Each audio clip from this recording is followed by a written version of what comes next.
Howdy guys, my name is Ryan Given with ACI Distributors.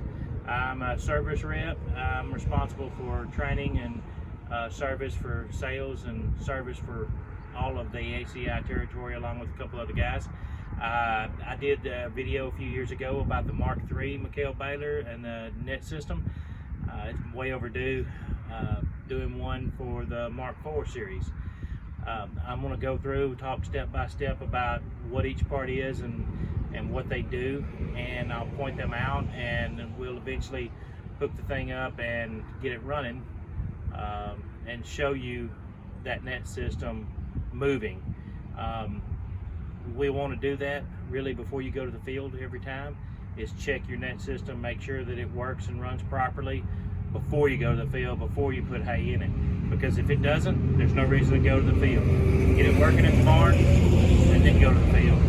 So first of all, I'm going to, so on the McHale baler Mark IV, there's a couple parts that I want to point out, and I'm going to go over a quick overview now. This pulley here, this is your drive pulley that feeds the net into the chamber.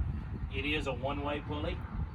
It locks in one direction so that when this clutch comes on, it turns a pulley and it pushes your net into the chamber on the top of the moving roller.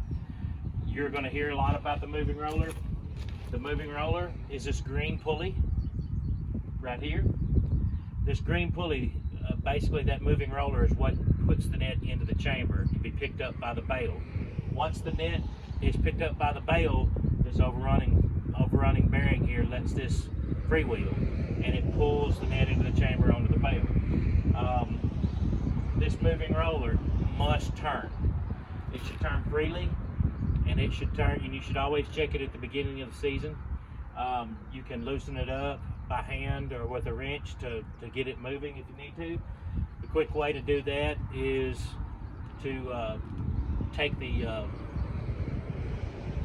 pulley, the belt off, and turn it by hand. If it won't turn easily by hand, then you need to get it loosened up. All right. So you take the pulley off, make sure she's free, and this pulley should turn by hand. If it doesn't work, you might have to replace this belt, or there's some guys who put double springs on this section right here.